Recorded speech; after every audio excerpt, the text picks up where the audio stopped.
In a sea of plastic, the never-ending striker fired fantastic. Came a shining new hope with a super low bore axis. They thought they brought a solution, but was that a delusion? They called themselves Hudson, and they sure dropped the ball, son. They gave us all hope, cause what they showed us was dope, but they yanked that rug out from under us. Their asses went belly up. Man, they really fucked it up. Enter Daniel Defense, and they seem to spare no expense, buying up all the patents. They weren't playing around. They took their sweet time and redesigned the H9. Now you've got a one-of-a-kind kick-ass concealable 9. Daniel Defense! It's what I've got in my pants! It's slim and easy to shoot, and it sure is a beaut, but it costs lots of loot.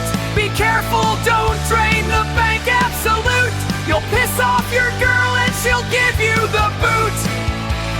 Then you're left lonely and won't even be able to afford a prostitute. Hey guys, welcome back into the channel. My name is Jim. Thank you so much for joining me as always. Today I'd like to share with you the Daniel Defense H9. Now, there's a few ways to approach this review, and I've carefully weighed each one. Do I give the full tragic history of this gun from its inception as the Hudson H9 through its development hell at Daniel Defense after they bought the IP and inventory? Or do I skip over all that because most everyone already knows all that, but then I risk a newcomer coming in and seeing my video and then later finding out the whole story and thinking that I'm not doing my due diligence and passing that info along to them? Or just limit the backstory to what I feel is the most important right now, which honestly is the problems that Daniel Defense encountered with the initial release, what's changed, and how you know if the gun you're buying is the newly corrected version or not. Okay, well there, I think together we just found the answer. So you're out shopping for a Daniel Defense H9. You've come across one, and now you're wondering, is this the gun that everybody has reviewed and said it keyholes all of its shots, the barrels are out of spec, the beaver tail is slicing into my hand? Or is this a newly corrected version where all these problems have gone away? Getting to the point before the story, if you're looking at an H9 to buy right now, it needs to have the dual recoil assembly, period. If it doesn't, then it might have the out-of-spec barrel. It might keyhole shots. It might not be safe and reliable to choose for a self-defense handgun. I'm going to show you what I'm talking about right here. First off, I'll show you that the gun is clear.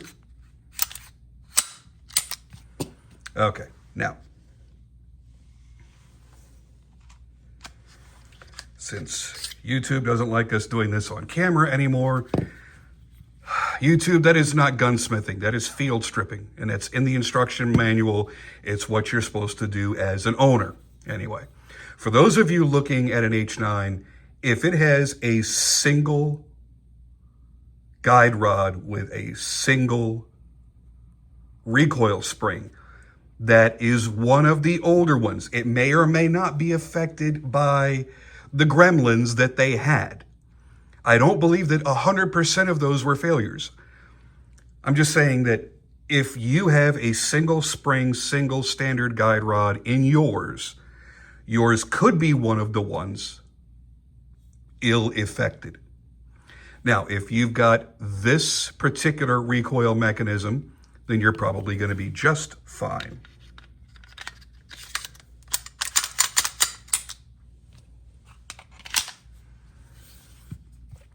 Okay, with that out of the way. Beyond all that, is this gun worth the $1,300 that Daniel Defense is charging? No. Well, maybe. It's certainly innovative and different without being stupid and gimmicky. And I'll be the first to admit, I wanted one of the original Hudson H9s. They weren't stupid, but they were a tad bit gimmicky. That extra crazy dropped down recoil assembly that was all the way down here, that was a bit too much. But it was cool and it was different. It was promising us a sort of 1911 feel in a striker-fired gun. It gave us a 1911 grip angle. It gave us the thinness of a 1911. It was really, really promising. Remember, this started back in, like 2017, man. And well, by end of 2018, they were out of business. But it was exciting. I don't know that at the $1,150 they were charging back then, if I would have been all too happy. We saw them they ended up going out for $950, most dealers that sold them, and then the issues began to pile on. Now, I think the design overall is brilliant and worthy of ownership, but the fit and finish do not equal a $1,300 gun. I'm sorry, it doesn't. There's not enough wow factor there. It's not fit quite tight enough to be that $1,300 gun. It's nice, it's cool. I'm very, very glad to own it, but to me, this would have been much better at $700, $800, maybe a little bit more, $700 to $900. Sure, I'm down with that. I don't think that this goes beyond that. This puts you in the price level of the Archon Type B Gen 2. And this is not an Archon Type B Gen 2. And I will do a video with head-to-head this versus that, because they're both very, very funky, different kind of designs in striker-fired guns. So what are you getting here? You're getting an aluminum alloy frame, steel slide, a trigger that is a crossbreed between a 1911 and a striker-fired pistol like a Glock or an M&P or an XD, whatever. 1911 only in the fact that it goes straight back and forth. It is not hinged. It is not a pivoting trigger. Some of the things that I feel make this worth what it is it is a truly ambidextrous build. You've got a slide release, slide lock on both sides. The magazine release is reversible. The incredible undercut that isn't actually an undercut, it's actually the shape of the frame and trigger guard as it goes upwards. And this is why I had to have this. Once I put this in my hand, and I saw just how much it dropped this gun into my hand, and my buddy who was standing right next to me went, "Man, when you put that in your hand, the damn gun disappeared." Because at the time, I was jumping back and forth between two guns, this one and the Apollo 11 Compact from Live Free Armory. So imagine a gun that was sitting like this in my hand to all of a sudden I put this in my hand and it's like the gun just disappeared. He's like, "Dude, that looks really, really cool. I like that."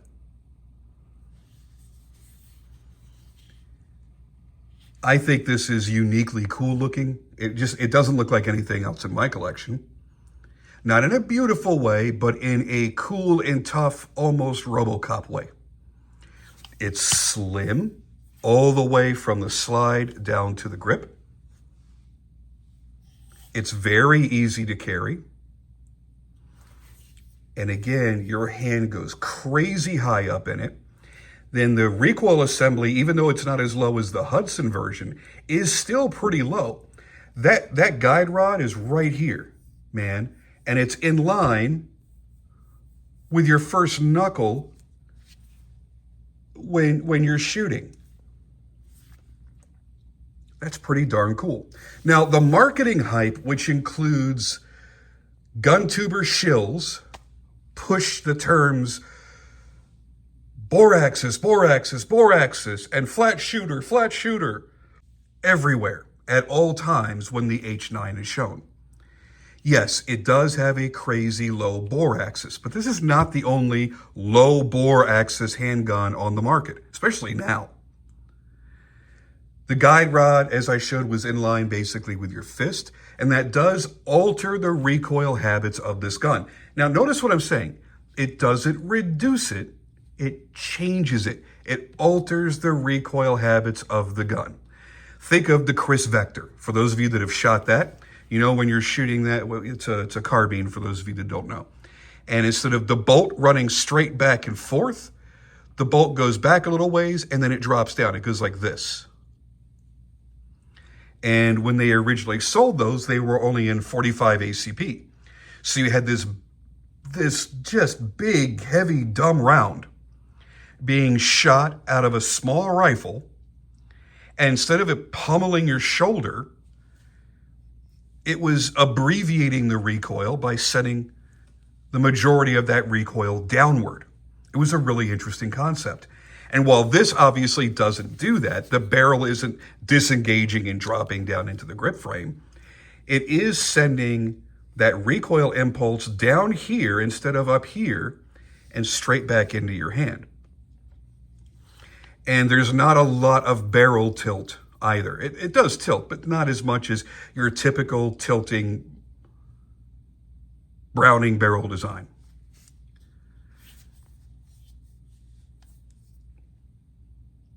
I love how it feels in the hand, and that's a big part of it. I can get a good grip on this, and that helps. The way they've done the line patterns here in the front strap and in the back strap are excellent.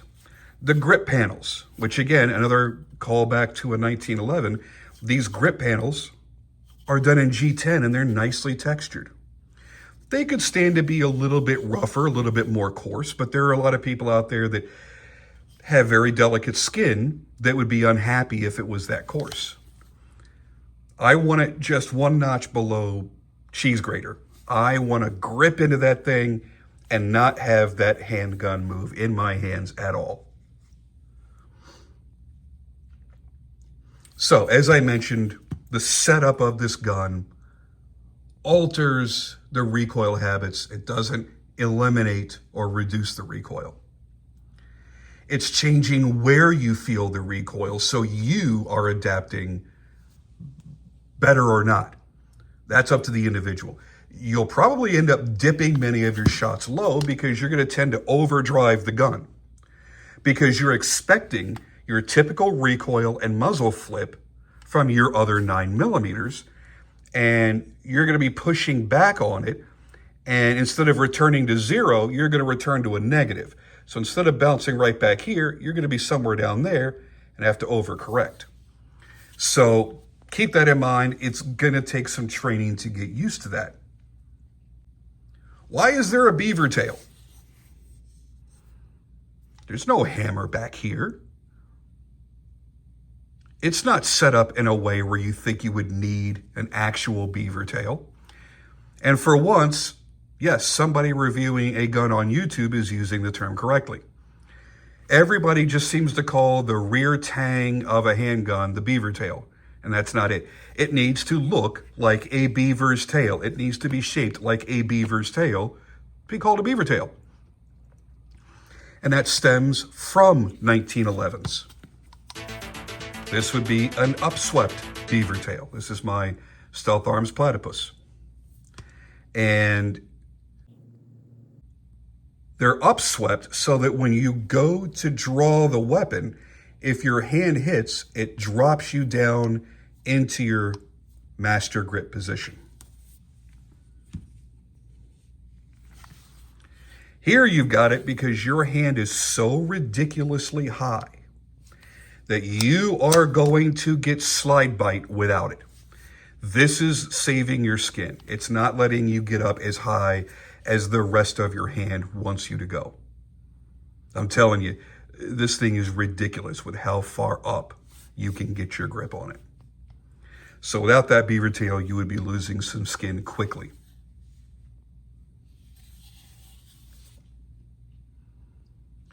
Now, they have redesigned this whole area back in here on the beaver tail to make it more comfortable, because the issue that people were having, as far as I understand it, was there was a gap here and a sharp corner somewhere, and that after shooting it enough and it was rubbing enough in your hand, it was just tearing people open. And that's no fun, man.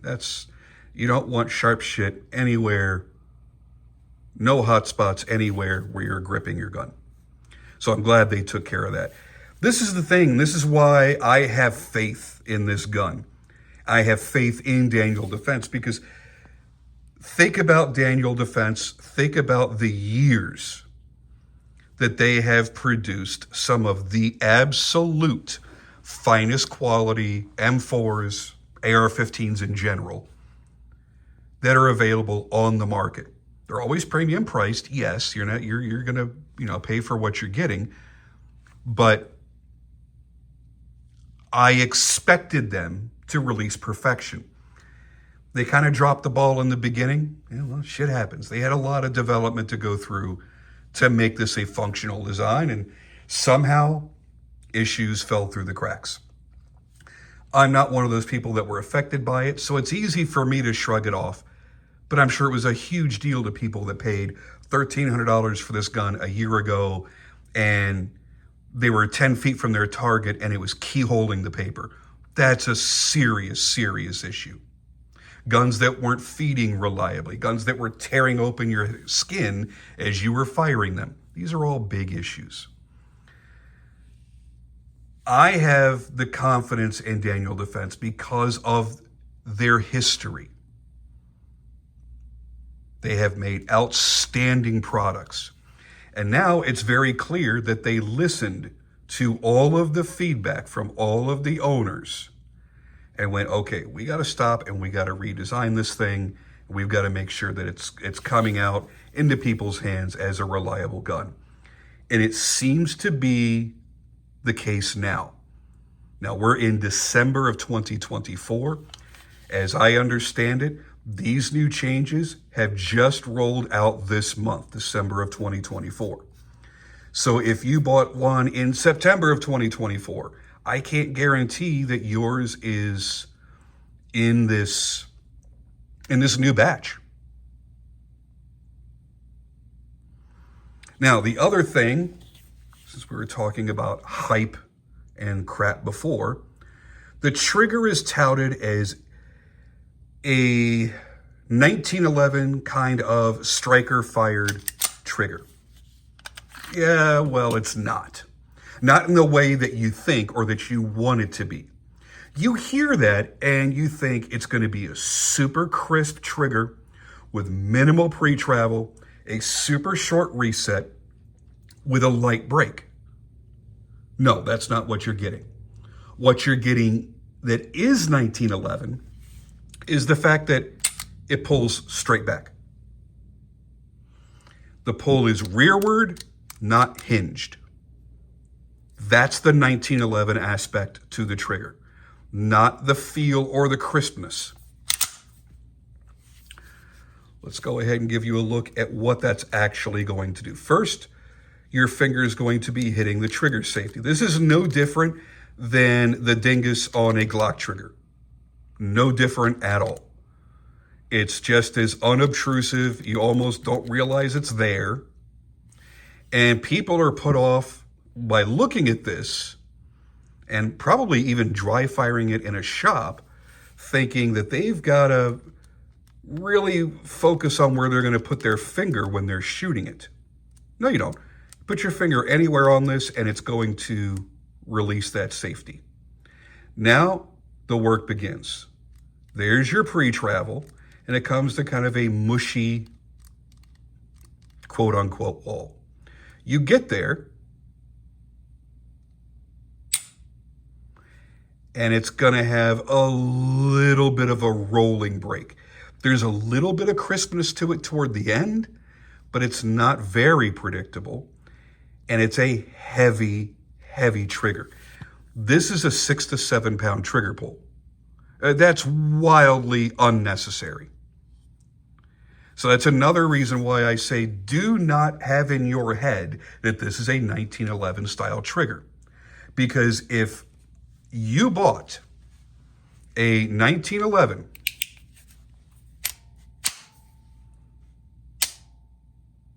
that had a 7 pound trigger pull, you would throw it across the room before returning it. You'd be pissed off.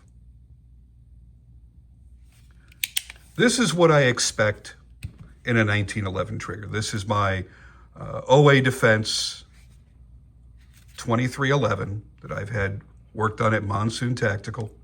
But this is what I expect. This is the stock trigger, by the way. That little tiny bit of take-up. There I'm putting a little bit of pressure. I'm sitting right there on that sear engagement. And it's like a light switch. And no over travel. My Dan Wesson DWX Compact.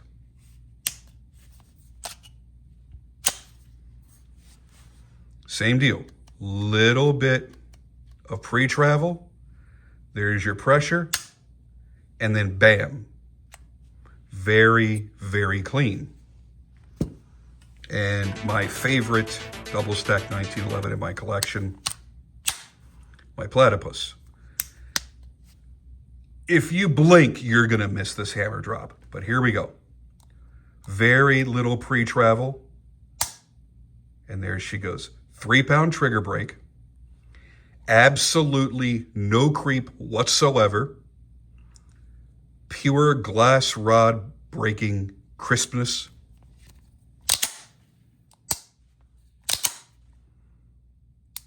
And killer reset. Now, I didn't discuss the reset on the H9. Short reset, clear, tactile, but then you've got to push through that hard break again. Now, that is sitting here being a dry fire trigger snob.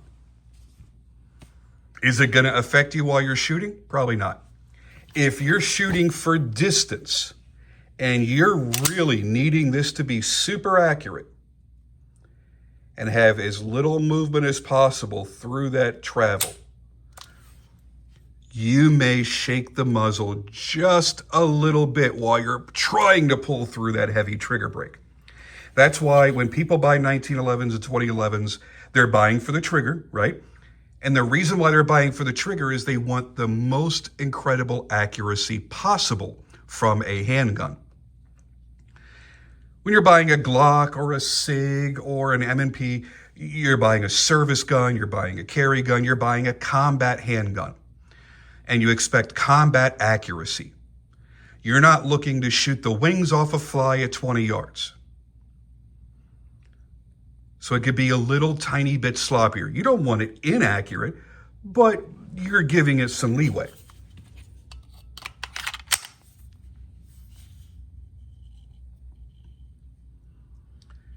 Coming from a standard striker fired gun, I think you'll be impressed with this trigger.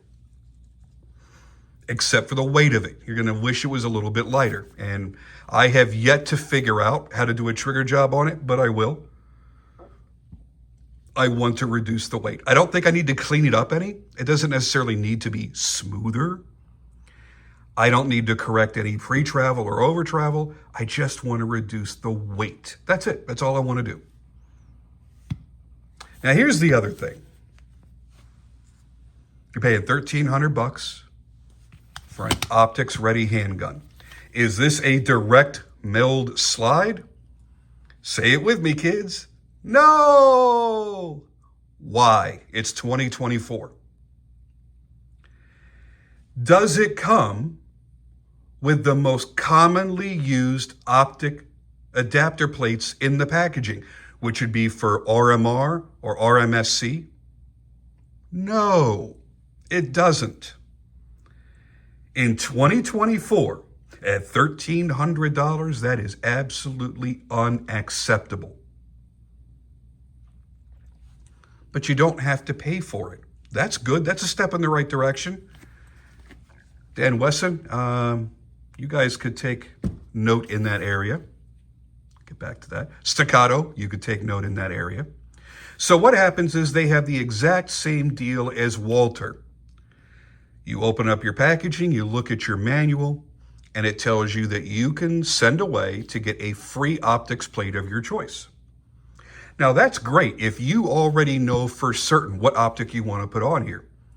I'm kind of torn. This is so narrow that I kind of maybe want to put an EPS carry on there. But I'm stocked up right now on really large bodied optics, like the Defender XL from Vortex, the 509 competition from Holosun. I've got some really big optics.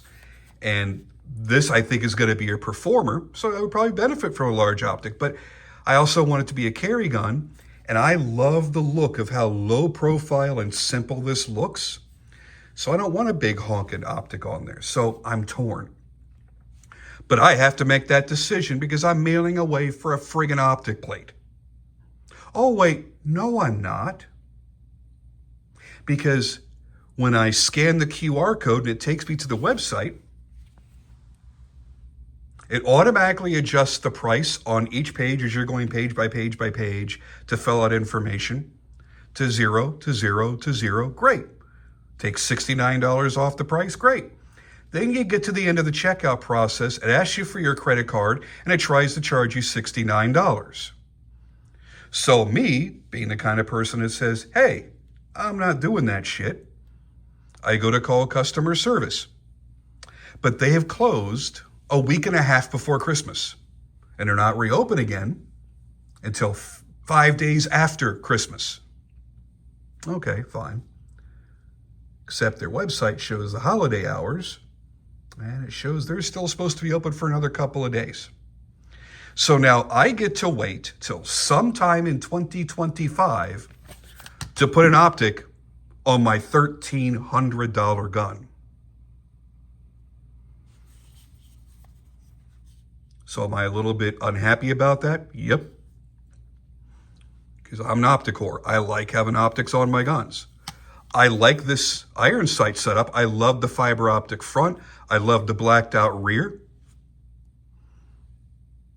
I think they made a great choice. But I want my red dot or a green dot. I have a Viridian sitting around too, an RX 45 that I think might look good on this because it's kind of low profile for a big mailbox. I don't know, but I don't get to know. So I think I am going to ask for an RMR so that, helps whittle it down a little bit. But yeah, you get one plate, and that's if you mail away for it. Daniel Defense should damn well know better. I know this is their first handgun, but this is not their first rodeo.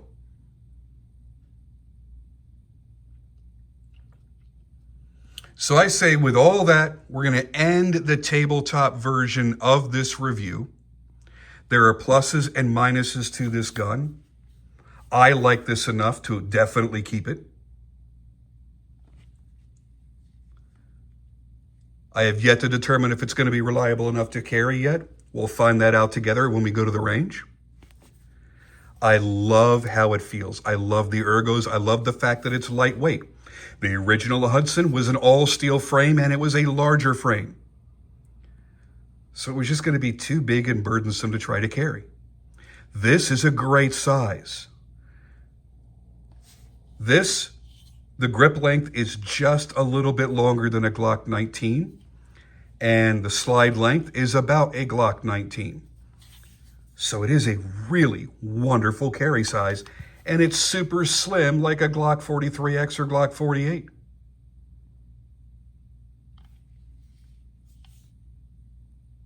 So there's a lot of magic to this.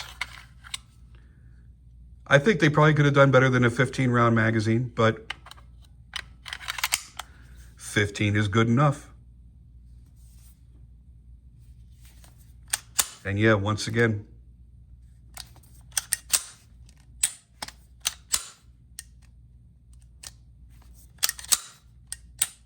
I like the trigger, I just don't love the trigger.